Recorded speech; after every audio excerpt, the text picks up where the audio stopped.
नमस्कार, मी विशाल परदेशी. या बुलेटिनमध्ये आपल्या सगळ्यांचं स्वागत. सुरुवात करूयात न्यूज 18 लोकमतच्या इम्पॅक्टने. बघा, घडलंय असं आहे की बेस्ट बस थांब्यावरील जाहिरातीचं प्रकरण बेस्ट प्रशासनाकडून आता त्या जाहिरातीच्या संदर्भातला टेंडर जे ते रद्द करण्यात आले. टेंडरमध्ये भ्रष्टाचार झाल्याचा आरोप रवी राजा यांनी केला होता आणि हा आरोप झाल्यानंतर आपण बघतोय न्यूज 18 लोकमतने बातमी लावून धरली होती. बुलेटिनच्या सुरुवातीला ही बातमी आपण बघतोय ती न्यूज 18 लोकमतच्या इम्पॅक्टची. मुंबईतील बेस्ट बसच्या थांब्यावरील जाहिरातीच्या नावाखाली काढण्यात आलेल्या टेंडरमध्ये भ्रष्टाचार झाल्याचा आरोप माजी विरोधी पक्षनेते रवी राजा यांनी केला होता आणि बातमी न्यूज 18 लोकमतने दाखवल्यानंतर मुंबई उपनगरचे पालकमंत्री आदित्य ठाकरे आणि बेस्ट प्रशासनाकडूनही यावर स्पष्टीकरण आलंय आणि जाहिरातीसाठी देण्यात आलेलं टेंडर जे ते रद्द करण्यात आल्याचं कळतंय. बेस्ट थांब्यावर जाहिराती लावण्याच्या कंत्राटाची निविदा प्रक्रिया जी ती करण्यात आलेली होती आणि यासाठी आपण जर लक्षात घेतलं तर प्रोएक्टिव्ह कंपनीनं सर्वाधिक 2465 कोटींची बोली लावली. तरीही 861 कोटींची बोली लावणाऱ्या सिंग पोस्ट नावाच्या कंपनीला कंत्राट देण्याचा घाट जो आहे तो घालण्यात आला.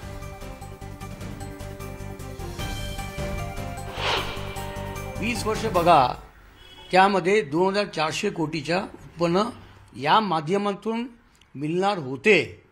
आता अचानक रद्द केले.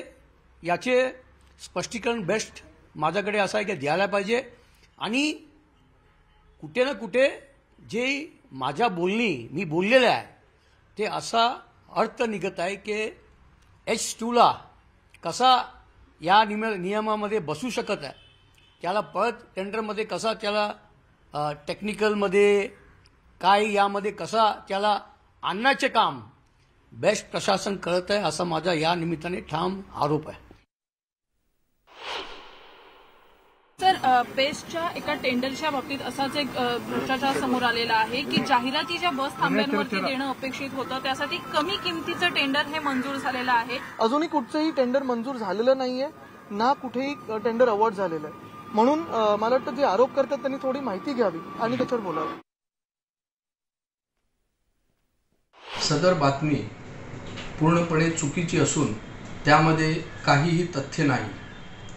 या निविदेबाबत अद्याप कोणताही कार्यादेश देण्यात आलेला नाही.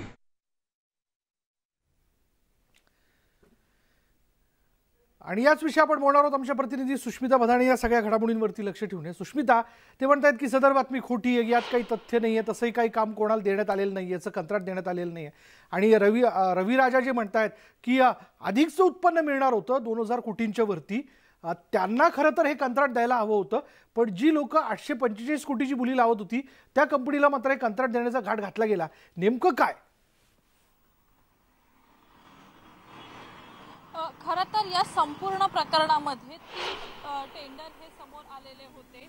या 3 टेंडर्समध्ये मुख्यत्वे जर आपण पहिली कंपनी जी बघितली तिने 2465 कोटीचं टेंडरसाठीची रक्कम जी आहे ती दिलेली होती. आता मुख्यत्वे हे टेंडर कशासाठी होतं तर 20 वर्ष बेस्टचे जे वेगवेगळे थांबे आहेत, बेस्ट स्टॉप्स आहेत, त्या ठिकाणी या जाहिराती करण्यात येणार होत्या. परंतु या संपूर्ण प्रकरणामध्ये ज्यावेळेला रवी राजा यांनी आरोप केलेले होते, हे आरोप झाल्यानंतर थेटपणे आपली बाजू बेस्ट प्रशासनानं मांडलेली नाही.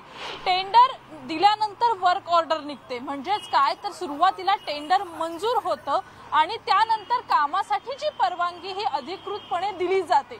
परंतु ज्या पद्धतीचं स्पष्टीकरण बेस्ट प्रशासनाच्या जे काही PRO आहेत त्यांच्याकडनं आलेलं आहे त्यामध्ये त्यांनी म्हटलंय की बातम्यांमध्ये तथ्य नाही, परंतु जर सरकारच्या वेबसाईटवरती तुम्ही बघाल तर टेंडर वेबसाईट्सच्या बाबतीत सुद्धा वेबसाईटवरती हे स्पष्ट करण्यात आलेलं आहे की हे टेंडर आता रद्द झालेलं आहे.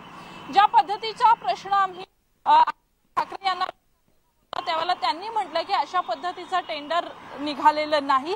याचाच अर्थ दुसरीकडे जे आरोप काँग्रेसकडनं शिवसेनेवरती त्यावरती त्यांनी एक आपली भूमिका स्पष्ट केलेली आहे. काँग्रेसचं म्हणणं आहे की ज्या पद्धतीने हे टेंडर देण्यात आले त्यातनं बेस्टला डावललं, म्हणजे बेस्टसाठी जो रेव्हेन्यू येणं अपेक्षित होतं, जो आर्थिक मदत झाली असती ती कुठेतरी कमी केलेली आहे. माजी विरोधी पक्षनेते रवी राजा हे गेली 20 वर्ष बेस्ट समितीमध्ये आहेत. त्यांनी इक्बाल सिंग चहल यांना याविषयीचं हे पत्रक दिलेलं होतं. त्यांच्या या पत्रकाला सुद्धा बेस्ट प्रशासनाकडनं अधिकृतपणे उत्तर आलेलं नाहीये। त्यामुळे जरी हे टेंडर आता रद्द करण्यात आलेलं असलं तरी त्यामागचा उद्देश हा कुठेतरी मर्जीतल्या लोकांना टेंडर देण्याचा होता का, हाही एक प्रश्न उपस्थित राहतोय। आणि दुसरा महत्त्वाचा मुद्दा म्हणजे वर्क ऑर्डर ही पहिल्यांदा टेंडर मंजूर झाल्यानंतरच होते आणि यासाठीचा घाट जो काही घातला होता ते प्लॅनिंग कुठेतरी फिसकटलं असं म्हणावं लागेल आणि त्यामुळे बेस्ट प्रशासनानं अशा पद्धतीची भूमिका घेतल्याचं पाहायला मिळतंय। धन्यवाद सुष्मिता या सगळ्या माहितीबद्दल। आणि न्यूज 18 लोकमत ही बातमी जी ती लावून धरली, ती समोर आणलेली होती आणि अखेर बेस्ट प्रशासनाला ह्या जाहिरातीचं टेंडर जे आहे ते रद्द करावं लागलं। हा आहे न्यूज 18 लोकमत इम्पॅक्ट। धन्यवाद सुष्मिता। पुढे बघूयात, मलिक देशमुखांना कोर्टाने दणका दिलाय। दोघांना मतदानाची परवानगी नाकारण्यात आली आहे। विधान परिषदेसाठी मतदान करता येणार नाही असं स्पष्टपणे न्यायालयाने म्हटलंय।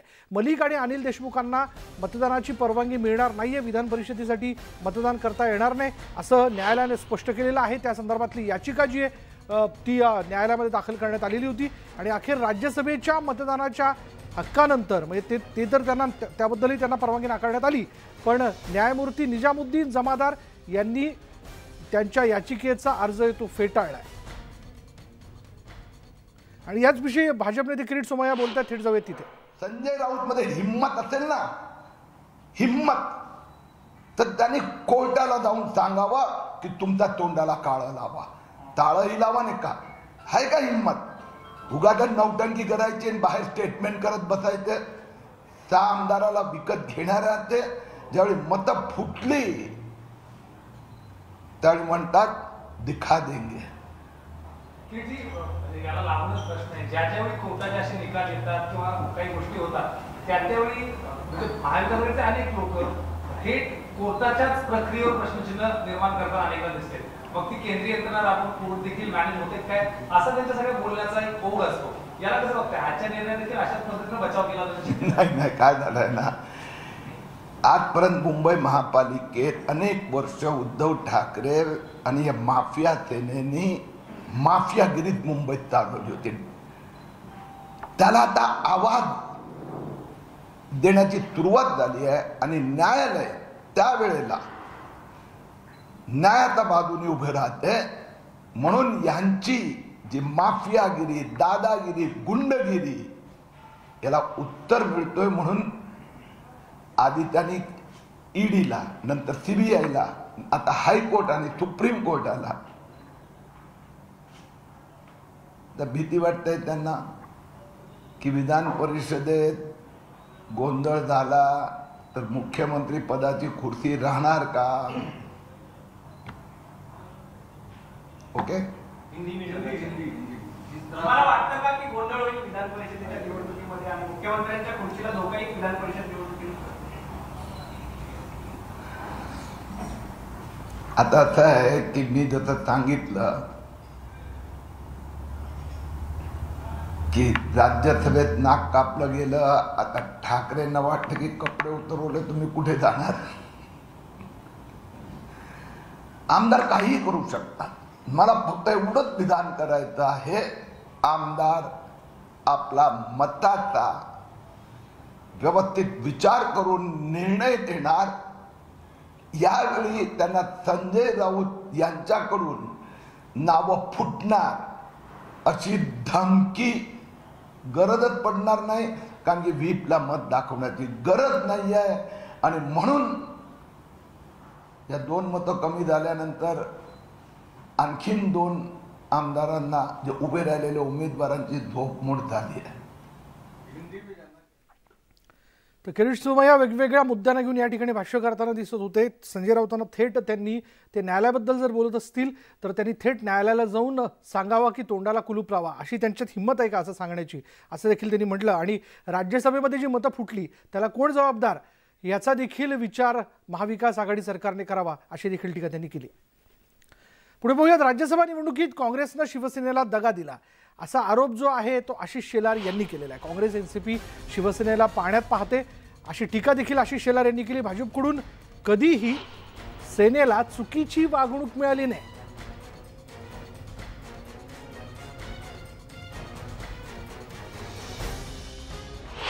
जहाँ तक उनका अंदरूनी मामला है उसके ऊपर हमने टिप्पणी करना, आलोचना करना ये ठीक नहीं होगा। लेकिन राजनीतिक परिप्रेक्ष्य में कौन सा अलायंस है कि जिसमें हमने देखा राज्यसभा चुनाव में कांग्रेस ने शिवसेना के पीठ में खंजर घोंपा, शिवसेना ने MIM और SP का वोट लिया, समाजवादी पार्टी का वोट लिया, राष्ट्रवादी कांग्रेस के वोट हमको नहीं मिले, ये शिवसेना का दावा है, अतिरिक्त वोट। तो आपस में ये भागम भाग, आपस में ये हेराफेरी का मामला है और इसके लिए आपस में ये हेराफेरी करने का काम ये तीनों दल कर रहे हैं। विधान परिषद निवडणुकीत महाविकास आघाडीतच राडा झाल्याचं आपण बघतोय। विधान परिषद निवडणुकीसाठी महाविकास आघाडीतच फोडाफोडीचं राजकारण सुरू आहे। शिवसेनेकडील अतिरिक्त मतं मिळवण्यासाठी राष्ट्रवादी काँग्रेस आणि काँग्रेसचे वरिष्ठ नेते शिवसेना समर्थक अपक्ष आमदारांना मतदान करण्यासाठी फोन करत आहेत। राष्ट्रवादी काँग्रेस आणि काँग्रेसच्या खेळीने मुख्यमंत्री उद्धव ठाकरे संतप्त झालेत। विधान परिषद निवडणुकीत शिवसेनेचं एकही मत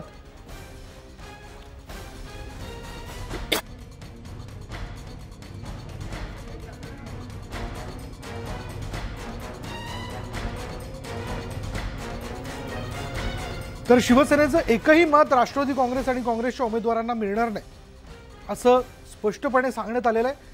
शिवसेना समर्थक अपक्ष आमदारांची मतंही शिवसेनेच्याच उमेदवारांना दिली जाणार असल्याचा निर्णय शिवसेनेने घेतला।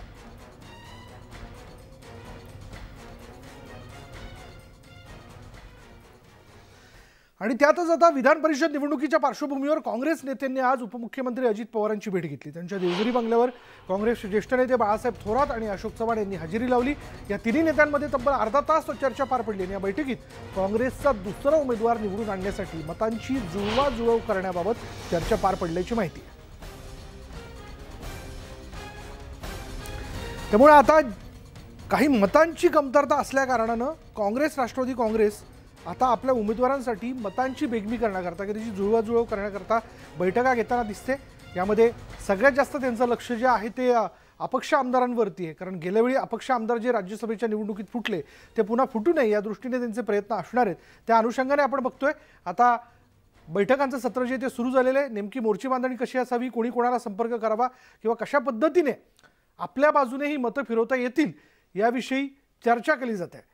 आणि अर्थात ही जी चर्चा आहे ती देवगिरी बंगल्यावरती आज झाल्याचं कळतंय। अजित पवारांची बाळासाहेब थोरात आणि त्याचबरोबर अशोक चव्हाण जे काँग्रेसचे दोन मोठे दिग्गज नेते यांनी त्यांची भेट घेतली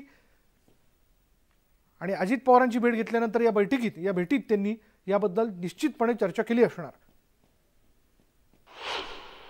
थोडंसं कदाचित आता बसणं 2 दिवसाकरता बसणं ही अत्यंत साहजिक गोष्ट आहे। एकत्र बसणं, आपले मित्र पक्ष असतील, मित्र आमदार असतील, ज्यांच्याबरोबर साधारणतः कशा पद्धतीने मतदान त्यांनी उभं करायचं, डिफरन्शियल वोट कसे एकमेकाला करायचं हे असतं हवा आणि त्या दृष्टीनं आमच्या ह्या बैठका सुरू आहेत। विधान परिषदेच्या समर्थनासाठी अद्याप आम्हाला महाविकास आघाडी किंवा भाजपकडून फोन आलेला नाही असं वक्तव्य महादेव जानकर यांनी केले। राष्ट्रीय समाज पक्षाचे 2 आमदार आहेत, मात्र 1-2 आमदारांना फारसं महत्त्व नसतं असंही ते म्हणाले। तरीही पक्षाची पार्लमेंटरी बोर्डाची बैठक उद्या होणार असून त्यानंतर भूमिका ठरवणार असल्याचं जानकर यांनी म्हटलंय। संसदीय दलाच्या बैठकीत कोणाला मतदान करायचं या संदर्भात निर्णय घेतला जाणार आहे, मात्र सध्या भाजपसोबत नसल्याचं विधानही त्यांनी केलंय। फोन नाही, महाविकास आघाडीचा बी नाही आणि प्लस आपल्या भाजपच्याही लोकांचा कोणाचाही मला फोन आलेला नाही। ॲट दॅट पोझिशनला तरी आतापर्यंत तरी काही कुणाचा आलेला नाही। मतदानासाठी आपल्या काही अटी शर्ती असणार आहेत का पक्षाला? काही नाही, आता ते काही वेळ पार्लमेंटरी मिटिंग ते डिसिजन घेईल ना, त्याबद्दल आताच मला एकट्याला बोलता येणार नाही। आमची पार्लमेंटरी कमिटी आहे, आमचे SL सागर वगैरे हे लोक आहेत, त्याचं लोकांशी चर्चा करावी लागेल आणि त्यातून निर्णय आमदारांना आम्ही निर्देशित करण्याचा प्रयत्न करू। पुढे पाहूया, सध्या या सगळ्या घडामोडींमध्ये एका बातमीची मोठी चर्चा केली जाते आणि ती बातमी अशी आहे की सदाभाऊ खोतांकडे जेवणाची उधारी मागणाऱ्या हॉटेल मालकावर गुन्हा दाखल करण्यात आला आहे। अशोक शिंगारे असं या हॉटेल मालकाचं नाव आहे। शासकीय कामात अडथळा आणल्यानं गुन्हा दाखल करण्यात आलेला आहे आणि या प्रकरणी सांगली पोलीस स्टेशनमध्ये याबद्दलचा गुन्हा दाखल करण्यात आल्याचं कळतंय। सदाभाऊ खोत पंचायत राज समितीच्या बैठकीला आले असता शिंगारेंनी सदाभाऊ खोतांना अडवून बिलाची मागणी केली होती। 2014 मध्ये निवडणुकीच्या कालावधीत यांच्याकडे हॉटेलची उधारी बाकी असल्याचं या शिंगारेचं म्हणणं होतं आणि त्यांनी त्याबद्दलची मागणी जी आहे त्यांना अडवून केली.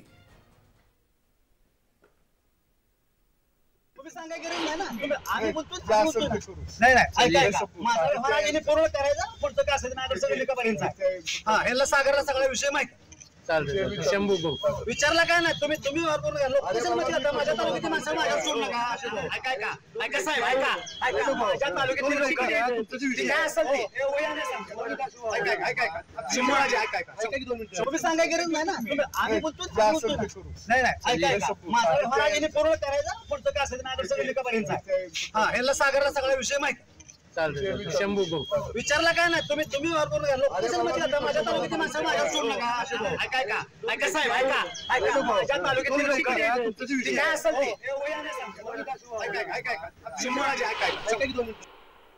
ते हा प्रकार घडल्यानंतर मला त्यांच्या गावातल्या लोकांचे फोन आले की हा एवढा भामटाय, हा दरोडेखोर आहे, हा वाळू माफिया आहे, ह्यानं अनेकांना फसवलेले आहेत, त्याच्या गुन्हे आहेत. आणि मग ही सगळी हिस्ट्री गुन्ह्याची मी पोलीस स्टेशनमधनं किंवा ऑनलाईन तुम्ही जरी गेला तरी तुम्हाला हिस्ट्री सगळी मिळेल. आणि मी ती घेतली आणि मग माझ्या लक्षात आलं की गुन्हेगाराला पुढं उभा केलेला आहे. आणि म्हणून मी म्हटलं की त्याच्या फोनवर कुणाचे फोन आले त्याचे कॉल रेकॉर्ड काढा, APIला कुणाचे फोन आले त्याचे कॉल रेकॉर्ड काढा. मग ह्यातून सगळं स्पष्ट होईल की याच्या मागचे सूत्रधार कोण आहे. राज्यात ठिकठिकाणी काँग्रेसकडून निदर्शनं केली जात आहेत. नॅशनल हेराल्ड प्रकरणात राहुल गांधींची सलग 3 दिवस ईडीकडून चौकशी करण्यात आली आणि यामुळे काँग्रेसकडून जोरदार निदर्शनं केली जातात. नागपूर, औरंगाबाद तसंच शिर्डीत संतप्त कार्यकर्त्यांनी रस्त्यावर उतरत आंदोलन केल्याचं पाहायला मिळालं. नागपूर, औरंगाबाद आणि शिर्डी या तिन्ही ठिकाणी ही आंदोलनं जी ती करण्यात आली. पण नागपूरमध्ये आक्रमक पद्धतीने काँग्रेस कार्यकर्ते पुढे येताना दिसले. यावेळी म्हणजे नागपूर आणि औरंगाबाद यावेळी जे कार्यकर्ते अशा पद्धतीने आक्रमक होत पोलिसांना प्रतिकार करत होते त्यांना ताब्यात घेण्यात आलेलं आहे. शिर्डीतही बाळासाहेब थोरात यांच्या नेतृत्वाखाली आंदोलन करण्यात आलं. याच घडामोडी सविस्तर. नागपूरमध्ये काँग्रेस कार्यकर्ते आणि पोलिसांमधला एक भलताच प्रकार बघायला मिळाला.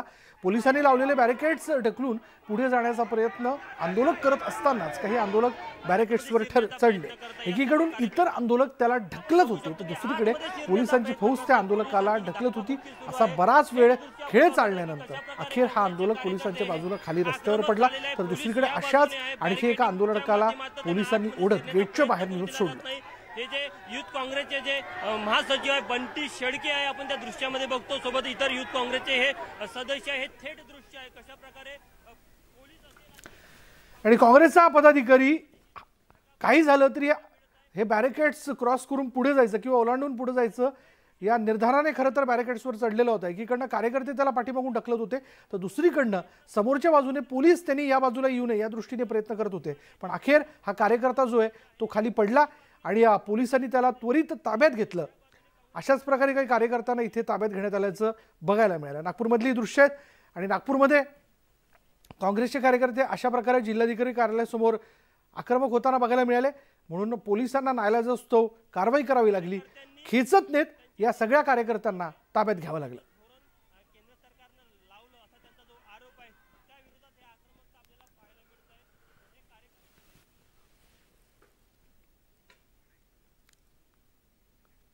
मागच्या काही दिवसांपूर्वी काँग्रेसच्या माजी अध्यक्ष सोनिया गांधी यांना कोरोना झाला होता. दरम्यान त्यांच्या प्रकृतीत सुधारणा झाली असं बोललं जात असलं तरी आज आरोग्य विभागाने दिलेल्या माहितीनुसार त्यांच्या प्रकृतीत बिघाड झाल्याचं दिसून येतं. त्यामुळेच त्या ईडी समोर हजर राहण्याची शक्यता कमी आहे. काँग्रेसने त्यासंबंधीचे आरोग्य अपडेट जे आहेत ते देऊ केलेले आहेत. यामध्ये काँग्रेस नेते जयराम रमेश यांनीही सांगितलं की 12 जून रोजी सोनिया गांधींच्या नाकातून रक्त येत होतं आणि त्यानंतर त्यांना रुग्णालयात दाखल करण्यात आलं होतं.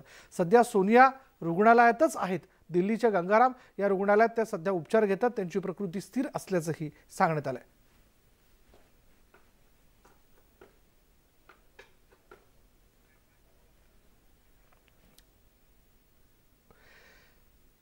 पुढे पाहूयात आणखीन एक महत्त्वाची न्यूज अशी आहे की अग्निपथ विरोधात हिंसक आंदोलन इस्लामपूरमध्ये करण्यात आलंय. इस्लामपूरमध्ये आंदोलकांनी एक ट्रेन पेटवली आहे. ट्रेन पेटवल्याची धक्कादायक घटना समोर आलेली आहे.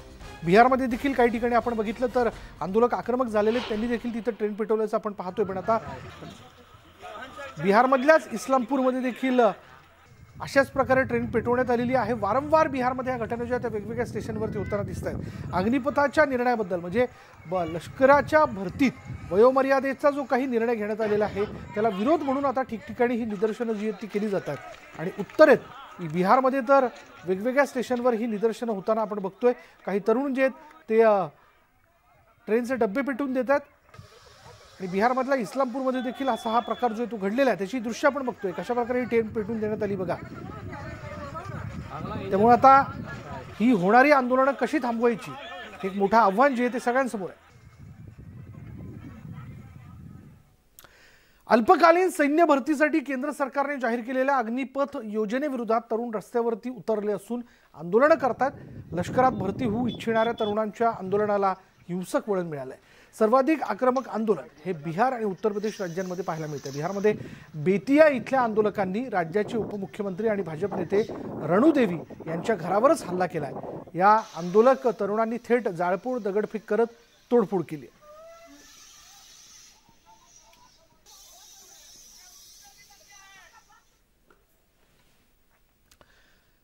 सुरुवातीला बिहारमध्ये पेटलेली अग्निपथ आंदोलनाची ही आग आता उत्तर प्रदेश आणि देशातील इतर राज्यांमध्ये भडकली आहे. हरियाणा, राजस्थान, दिल्ली आणि तेलंगणामध्ये आंदोलक युवकांनी जोरदार आक्रमकता दाखवली. काही तरुणांनी ट्रेनही रोखून धरल्या तर काही ठिकाणी दगडफेकीच्या घटनाही पाहायला मिळाल्या. काही ठिकाणी तर आंदोलक आणि पोलिसांमध्ये बाचाबाची देखील झाली. आंदोलकांना पांगवण्यासाठी पोलिसांना अश्रुधुराच्या नळकांड्या फोडाव्या लागल्या.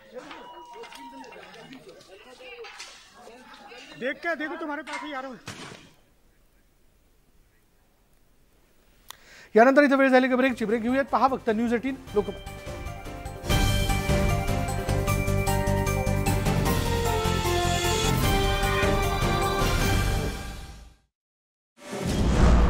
अतिक्रमणांच्या विळख्यात माहीमचा किल्ला. 45 इयर्स हो गए हमारे किल्ले में. न्यूज 18 लोकमतचा सरकारकडे पाठपुरावा. आदित्य ठाकरेंकडून बातमीची दखल. चांगले तुम्ही हे व्हिडिओ केलात. माहीमच्या किल्ल्यातील झोपड्या हटवणार. ह्या 15 दिवसात आपण शिफ्टिंग सुरू करू. न्यूज 18 लोकमत म्हणजेच इम्पॅक्ट. आता ब्रेकनंतर बघूयात. गोंदियातल्या महालगाव मुरदाडा गावात जमावानं पोलिसांवर हल्ला केला.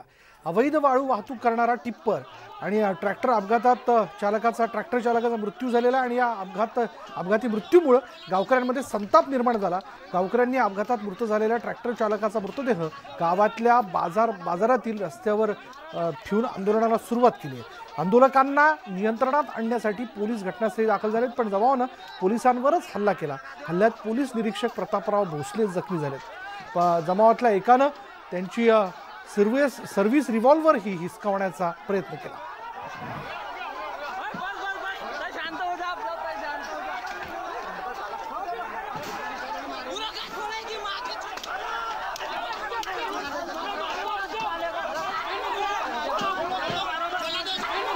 तर गोंदियातली ही घटना आहे.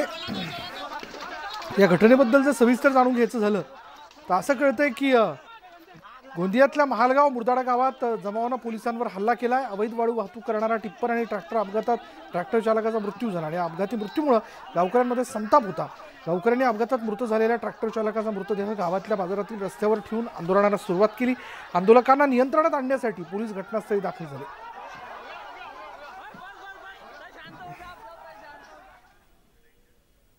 पुढे बोलूयात. चोरांना आता पोलीस तर सोडाच पण देवाचीही भीती राहिलेली नाहीये. मंदिरातून दानपेटी चोरणारे चोर आता घंटाही चोरायला लागलेत. सीसीटीव्हीची नजर आणि देव समोर असतानाही चोरांचे हात थरथरत नाहीत.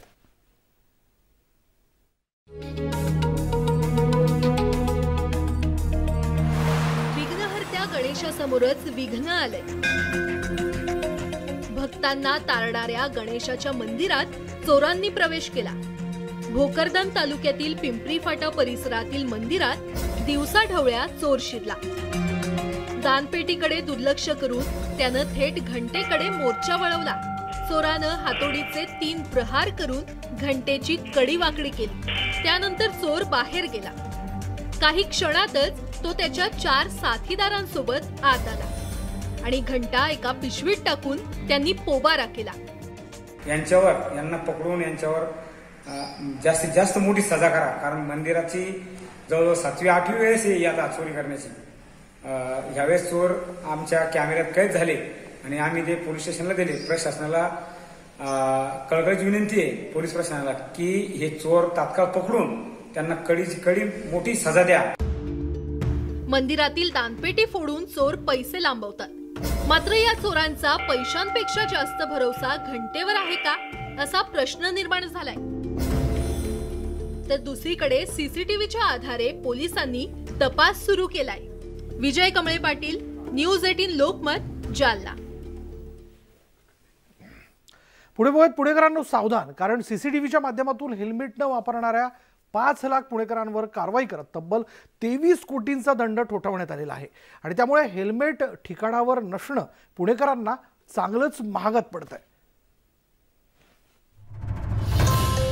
शहरात हेल्मेट सक्तीसाठी पोलीस कठोर कारवाई करत नाहीत, मात्र सीसीटीव्ही पाहून हेल्मेट न घातलेल्यांना दंड केला जातोय. सर्वात जास्त दुचाकी असणाऱ्या या शहरात हेल्मेट न वापरणाऱ्यांची संख्या जास्त आहे आणि हेल्मेट न वापरण्याची कारणं सुद्धा ऐकण्यासारखी आहेत. हेल्मेटचं कारण काही नाहीये, हेल्मेट घातलं उलट सुरक्षितच आहे. पण मला स्पॉन्डिलायसिसचा त्रास आहे. थोड्या वेळ 5 मिनिटं जरी मी घातलं ना तरी माझा खांदा लगेच दुखतो, म्हणून मी घातलं. घालायला पाहिजे, पण ऍक्च्युली मी आज विसरले, घाई गडबडीत होतो त्याच्यामुळे राहून गेले, पण घालायला पाहिजे. हेल्मेट आहे तिथे ठेवलेलं आहे मी. आता गाडीचा जरा प्रॉब्लेम आहे, बघायला चाललो सर. खरं पुढच्यालाही गरज नाही सिटीत, आणि पुढच्यालाच लागेल असं नाही, मागच्यालाही लागू शकतं. त्यामुळे दोघांना ठीक आहे, घालणं गरजेचं आहे, पण सिटीत नसावं. पुणेकरांच्या असल्या भावना ऐकून हतबल झालेल्या वाहतूक पोलिसांना हेल्मेट सक्ती लादता काही आली नाही. मात्र पोलीसही एक पाऊल पुढे टाकायला निघालेत. ब्रिटिश सरकारचं डोकं ठिकाणावर आहे का, असा जाब लोकमान्य टिळकांनी पुण्यात विचारला होता. त्याच पुण्यातील पुणेकरांचं हेल्मेट ठिकाणावर आहे का याचा शोध वाहतूक पोलीस सीसीटीव्हीच्या दृश्यातून घेत आहेत आणि हेल्मेट न घालणाऱ्या पुणेकरांविरोधात कठोर दंडात्मक कारवाई करतायत. अशा हेल्मेट सक्तीला पुणेकरांचा विरोध वाढताना दिसतोय. पुणे वाहतूक पोलिसांनी वाहतुकीचे नियम मोडणाऱ्या वाहन चालकांवर सीसीटीव्हीद्वारे नजर ठेवायला सुरुवात केली आहे. त्यात सर्वात जास्त कारवाई झाली ती हेल्मेट न घालणाऱ्या दुचाकीस्वारांवर. सध्या आपण जे कारवाई करतोय ते सीसीटीव्हीद्वारे करतो आहे. लोकांनी स्वतः म्हणजे ज्यांनी कारवाई झालेला आहे तर स्वतः नियमांचं पालन करावं. ज्यांना हेल्मेट घालायचं आहे, घातलेलं असेल त्यांच्यावरती कारवाई होणार नाही. ज्यांनी नाही घातलेलं असेल हेल्मेट परंतु तरी ते याच्या कॅमेऱ्याच्या कक्षेमध्ये जर आले तर त्यांच्यावरती कारवाई होणार. एक नजर टाकूयात वाहतुकीचे नियम न पाळणाऱ्या पुणेकरांच्या संख्येवर. 1 जानेवारी ते 14 जून म्हणजेच मागच्या 6 महिन्यात 5 लाख चालकांनी हेल्मेट न घालता दुचाकी चालवली आहे. 1,27,000 जणांनी नो पार्किंग मध्ये वाहनं पार्क केली. 35,000 वाहनधारकांनी सिग्नल तोडले तर 27,000 चालकांनी स्टॉप लाईन क्रॉस केली. पोलिसांनी पाठवलेल्या चलनांची वसुली झाली तर तब्बल 43 कोटी रुपये जमा होऊ शकतात. आता छुप्या हेल्मेट सक्तीच्या विरोधात सर्वपक्षीय नेते पुन्हा एकदा एकवटले आहेत. सरकार कोणतं जरी असलं तरी त्याविरुद्ध लढा लढतोय. आम्हाला या ठिकाणी हेल्मेटच नको असताना आता मुंबईच्या पोलीस आयुक्तांनी पाठीमागे बसणाऱ्याला सुद्धा हेल्मेट कंपल्सरी केले. हे अतिशय चुकीचं आहे. अशा पद्धतीने तुम्ही नागरिकांवरती सक्ती करू शकत नाहीत. त्याच्या डोक्यावर सारखी टांगती तलवार की मी हेल्मेट घातलेलं नाही आता पोलीस मला पकडतील, मी बेल्ट लावला नाही आता पोलीस मला पकडतील. त्यामुळे माझं हे स्पष्ट म्हणणं आहे की येणाऱ्या काळामध्ये सरकारने ही वसुली थांबवावी. सरकारनं जर ती थांबवली नाही तर पक्षविरहित सर्व पक्ष एकत्र येऊन पुण्यामध्ये मोठं जन आंदोलन उभारतील. अपघातात हेल्मेट हे डोक्याचं संरक्षण करतं, तरी सुद्धा हेल्मेटकडे पुणेकर मात्र दुर्लक्षच करतात. तसंच सर्वसामान्यांना परवडणारी हेल्मेट बाजारात आणण्याची जबाबदारी आता सरकारची आहे, कारण निकृष्ट दर्जाचं हेल्मेट सुद्धा तितकंच धोक्याचं आहे. व्हिडिओ जर्नलिस्ट गणेश कदमसह गोविंद वाकडे, न्यूज 18 लोकमत, पुणे.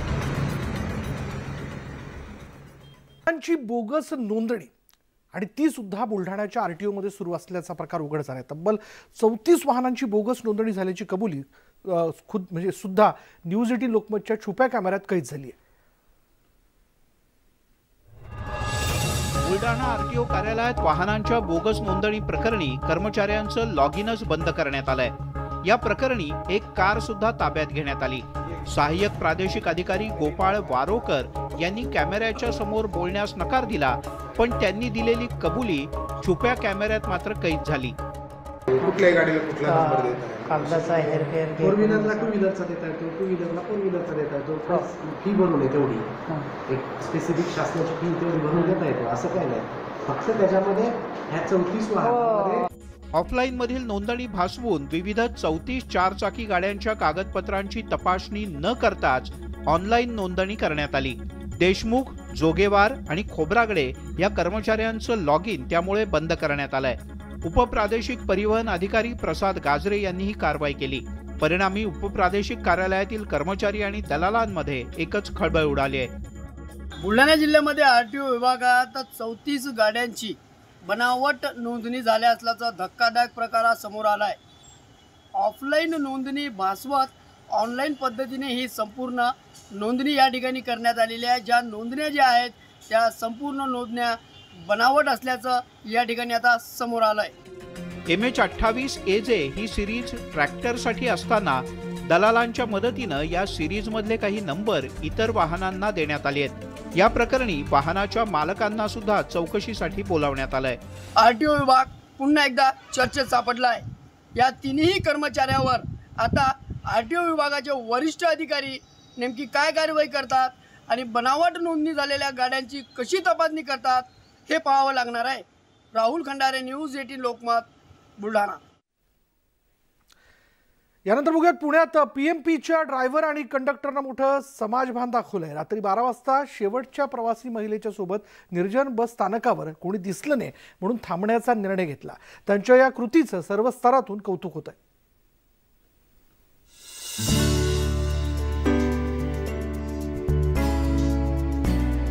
हे आहेत नागनाथ नवरे आणि अरुण दसवडकर। कात्रज ते सासवड या मार्गावर चालणाऱ्या PMPLचे चालक आणि वाहक। 14 जूनच्या रात्री सासवड ते कात्रज अशी शेवटची फेरी करत असताना शेवटच्या बस स्टॉपवर उतरण्यासाठी एकच प्रवासी महिला प्रवासी गाडीत असल्याचं त्यांच्या लक्षात आलं। महिलेची विचारपूस केल्यानंतर तिचा दीर तिला घ्यायला येणार असल्याचं कळलं, पण दिराला फोनच लागत नसल्यानं नागनाथ नवरे आणि अरुण दसवडकर यांनी प्रवासी महिलेला रात्री बस स्टॉपवर एकटं न सोडण्याचा निर्णय घेतला। आम्ही 15 मिनिट थांबलो पण कोणी आलेलं नव्हतं। मग त्या बसमध्येच त्या प्रवाशाला लाईट वगैरे लावून तसंच बसवलेलं होतं महिलेला। तिच्यासोबत एक बाळ होतं, ते बाळ झोपलेलं होतं, 2-3 पिशव्या होत्या। मग ते आम्ही असं ठरवलं ड्रायव्हर आणि मी की बाबा एवढ्या रात्रीची वेळ आहे त्या महिलेला कसं सोडायचं एकटीला। तिथं एक भटकी कुत्रे होते 10-12 आणि रात्रीची वेळ असल्यामुळं काही प्रसंगावर काही व्हायला अजून मग आम्ही थांबलो। जर त्या ठिकाणी आपली घरातलीच व्यक्ती असती तर आपण काय केलं असतं असं समजून आम्ही त्या ठिकाणी थांबलो आणि त्या महिलेला तिच्या घरापर्यंत पोहोचवण्याचा प्रयत्न केला। जवळपास 15 मिनिटं या महिलेसोबत थांबल्यानंतर वाहक असलेल्या नवनाथ नागरे यांना स्थानिक नगरसेवक वसंत मोरे बाजूला उभे असल्याचं लक्षात आलं। त्यांनी महिलेची अडचण वसंत मोरे यांना सांगितली। मोरेंनी या महिलेला तिच्या घरी सोडायची तयारी दाखवली आणि सुखरूपपणे तिला घरी सोडलं। त्यांचे फोन बंद लागत होते, इकडचे phone out of coverage area होते।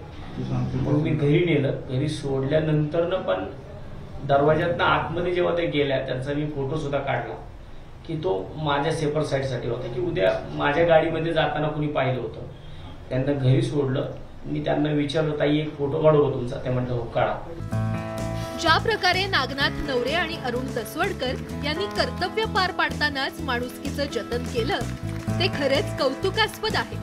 प्रत्येकानं नागरे आणि दसवडकरांप्रमाणे विचार केला तर समाजात महिला सुरक्षेचा प्रश्नच उपस्थित राहणार नाही। व्हिडिओ जर्नलिस्ट सचिन हंसाटेसह वैभव सोनावणे, न्यूज 18 लोकमत, पुणे।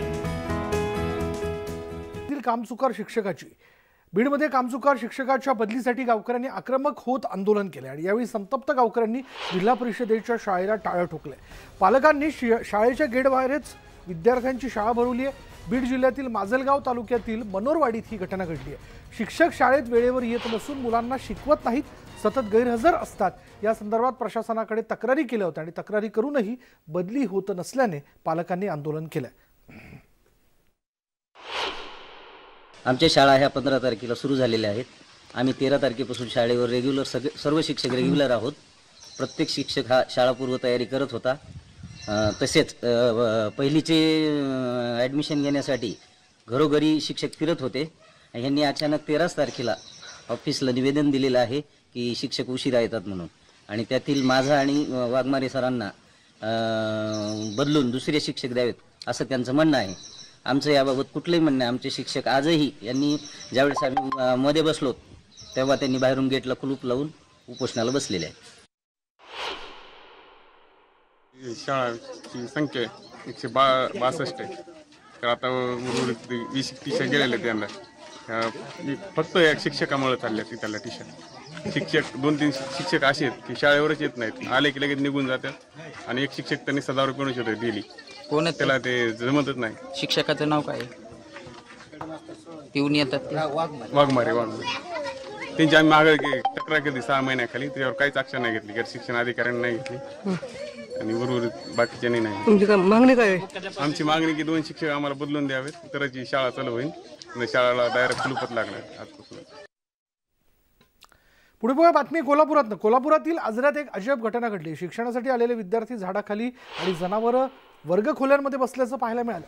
धनगर मोळामध्ये 17 वर्ष विनाअनुदानित तत्वावर सुरू असलेल्या शाळेत समाधानकारक पटसंख्या असूनही संस्थाचालक आणि जागा मालकांमधील वादामुळे शाळा अडचणीत आली आहे. शिक्षण हा मूलभूत हक्क असल्याचं शासनाकडून सांगितलं जातं, तर दुसरीकडे हा वाद सोडवण्यात शासनाचे कारभारी अपयशी ठरल्याने शाळा इमारतीच्या वर्गखोल्यात जनावरे आणि मुलं झाडाखाली अशी परिस्थिती पाहायला मिळाली. अनुदानाच्या टप्प्यावर असणाऱ्या या शाळेला बंद पडण्यामागे एक पद्धतशीर यंत्रणा कार्यरत झाली असल्याचे आता पुढे येऊ लागले.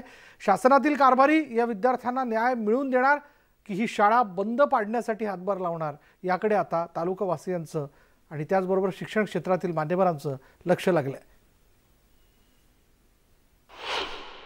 परिस्थितीमध्ये जागेसंदर्भात वाद असून आम्हाला शाळा उघडू दिली नाही. कालपासून राज्यामध्ये सर्व शाळा सुरू झाल्या असून सुद्धा आज आमच्यावर अशी परिस्थिती आली की ऐन पावसामध्ये सुद्धा आम्हाला मुलांना घेऊन शाळा झाडाखाली भरवावी लागत आहे. हेच आमचं शिक्षक पेशाचं दुर्दैव आज आम्हाला आमच्या डोळ्यासमोर दिसतं आहे. यासाठी शासनानं लक्ष घालून आम्हाला शाळेसाठी जागा उपलब्ध करून देण्यात यावी अशी मी शाळेच्या वतीनं विनंती करतो. त्या शाळेमध्ये फक्त बेंच वगैरे बाहेर वगैरे काढून ठेवलेले होते. जागा मालकाने ती स्वतः शाळा आमची आहे, आमची जागा आहे, तुम्हाला याच्यामध्ये बसू देणार नाही अशा प्रकारच्या सूचना दिल्यामुळे आम्ही तिथून बाहेर आलेलो आहोत. शाळेला आमचा कुठल्याही प्रकारचा विरोध नाही आहे. सदर संस्थापकाला 1000 वेळा फोन करून सुद्धा ते कुठल्याही प्रकारे चर्चेसाठी येत नाही आहेत. त्याच्यामुळे हे करावं लागलं. शाळेसाठी आमचा कुठल्याही प्रकारचा विरोध नाही आहे. तर विद्यार्थ्यांचं नुकसान हे कधीही व्हायला नकोच पाहिजे, पण ह्या गोष्टीकडे संस्थाचालकाचा पूर्णपणे दुर्लक्ष आहे आणि तोच मुळात त्याला कारणीभूत माणूस आहे. काही कळीत न देता, लेखी वगैरे काही सूचना न देता त्यांनी त्या शाळेचं जे सर्व साहित्य आहे ते बाहेर काढण्यात आलं. शासकीय कागदपत्र असणारे आमच्या शाळेच्या ऑफिसचं टाळं फोडून त्यांनी सर्व कागदपत्रासहित जे काही लॉकर्स आहेत ते बाहेर टाकले गेले. आणि त्यामुळं कदाचित आमच्यातलं आम्हाला असं वाटतं की एक शिक्षक म्हणून एखाद्या माणसाकडे खरोखरच जर माणुसकी जर असेल तर असल्या प्रकारचं कृत्य त्यांनी करायला नाही पाहिजे होतं. पंतप्रधान किसान सन्मान योजनेत अपात्र असताना देखील सधन शेतकऱ्यांनी यात घुसखोरी करून पैसे लाटल्याचा प्रकार नाशिकमध्ये समोर आलाय. या प्रकरणी येवला महसूल विभागानं नोटीस पाठवून या सधन शेतकऱ्यांकडून पैसे वसुली मोहीम सुरू केली आहे. एकीकडे ही परिस्थिती असताना दुसरीकडे अनेक अल्पभूधारक शेतकऱ्यांना मात्र किसान योजनेचा लाभ मिळालेला नाही. त्यांना शासकीय योजनेचे उंबरठे झिजवावे लागतात. मात्र शेतकऱ्यांना लाभ मिळावा यासाठी सरकारनं ठोस भूमिका घ्यावी अशी मागणी जी आहे ती किसान सभेनं केली आहे. तर ज्या अपात्र शेतकऱ्यांनी या योजनेचा लाभ घेतला त्यांनी रक्कम परत केली नाही तर त्यांच्या जमिनीवर बोजा चढवण्यात येणार असल्याचं येवल्याच्या तहसीलदारांनी स्पष्ट केलं.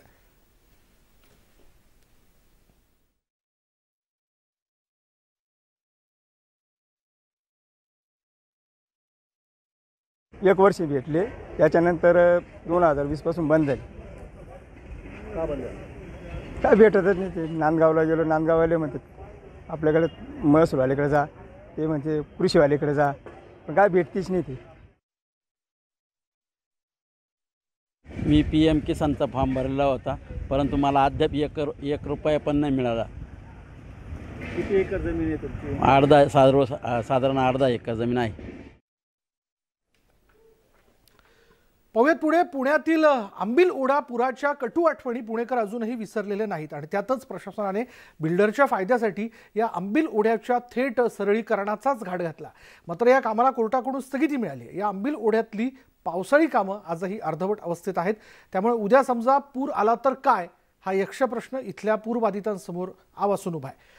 याच समस्येचा थेट ग्राउंड झिरोवरून आमचे पुण्याचे प्रतिनिधी चंद्रकांत फुंदे यांनी घेतलेला हा सविस्तर आढावा. महाराष्ट्रात मान्सूनचं आगमन झालंय. पुण्यातही एक पास पडून गेलाय. कधीही पावसाळा सुरू होऊ शकतो, पण अजूनही पुण्यातला आंबील ओढ्याचा प्रश्न जो आहे तो अजूनही भिजत घोंगडच आहे. या ज्या ओढ्याच्या सरळीकरणाला पालिकेने परवानगी दिली होती त्याला सुप्रीम कोर्टाने स्थगिती दिली तात्पुरती. त्यामुळे आपण बघू शकतो असा गोल येणारा ओढा असं सरळ करणार होते, ते काम सुप्रीम कोर्टाने स्थगिती देऊन थांबले. त्यामुळे हे काम जैसे ते आहे. म्हणून आता ही ओढ्याची अवस्था काय नेमकी आंबील ओढ्याची, दरवेळेस इथं पाणी कसं ह्या झोपडपट्ट्यांमध्ये घुसते आपण तुम्हाला दाखवूया. हे बघा तात्पुरत्या ड्रेनेजमधनं पाणी यांनी वळवलंय, कारण इकडे पुढे ड्रेनेज पाईपलाईन टाकायचं काम सुरू आहे त्यांचं.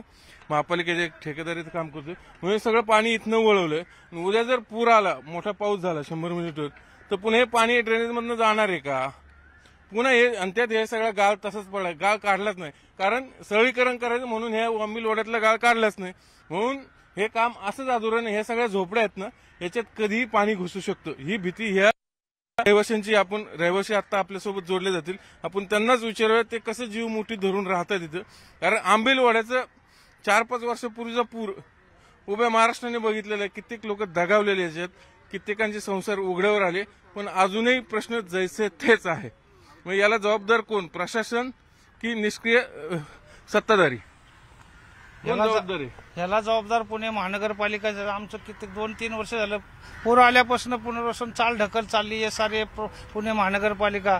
पण आता पावसाळा सुरू झाला. या पावसाळ्यात जर असा पूर आला तर आम्ही जायचं कुठं? अचानक अहोरात्री जर लहान लेकरं घेऊन आम्हाला पळायला लागेल तर आता ह्याच्या पुढं पूर आला तर आम्ही त्यांना जबाबदार धरणार, महानगरपालिका या सारे प्रशासनाला. तरी लवकरात लवकर पाणी घुसणार. यावेळेस पाऊस भरपूर आहे, पूर आला तर आम्ही जायचं कुठं, हाच प्रश्न आमच्या पुढे आहे. सातपुतेजी, मला सांगा, तुम्ही सातत्याने हा विषय लावून धरताय पालिकेकडे, सत्ताधाऱ्यांकडे, काय रिस्पॉन्स कसा आहे?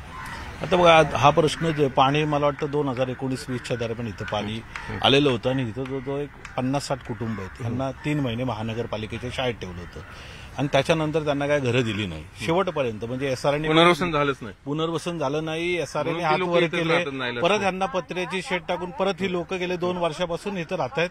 आणि पाऊस पडायला लागल्यापासून ह्या लोकांना आता पाऊस सुरू झाला की यांना भीती वाटते. त्याच्यामध्ये एक नवीन उद्योग जो झाला तर हा सरळीकरणाचा.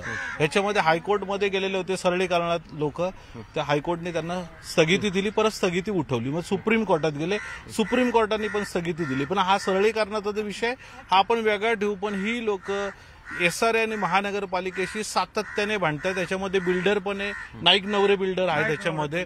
नाईक नवरे सुद्धा टॉलवाटोलवी करतायत, एसआरए सुद्धा टॉलवाटोलवी, निंबाळकर सुद्धा टॉलवाटोलवी करतायत आणि महानगरपालिकेने तिथे लक्ष देणं सोडूनच दिलेलं आहे. ते बोलते एसआरए आणि तुम्ही बिल्डर तुम्ही बघून घ्या. ह्या सगळ्या तिघांमध्ये, या तिन्ही संस्थांच्या मध्ये या लोकांचं 2-2.5 वर्षापासून नुकसान होतंय. खूपच म्हणजे बेकार अवस्था आहे आमची. कोणच लक्ष द्यायला इथं. सारखे म्हणतात नाही का, या साऱ्याकडे जा किंवा महानगरपालिकेकडे जा, दोघं बी आम्हाला इकडे तिकडे करतात. पण आम्हाला काय नेमका ठाव ठिकाणा लागा नाही. आम्हाला ह्या महिन्यात आम्हाला दिलंच पाहिजे घर. व्हिडिओ जर्नलिस्ट गणेश कदमसह चंद्रकांत फुंदे, न्यूज 18 लोकमत, पुणे. यानंतर या बुलेटिनमध्ये इथंच थांबणार आहोत. पहा फक्त न्यूज 18 लोकमत.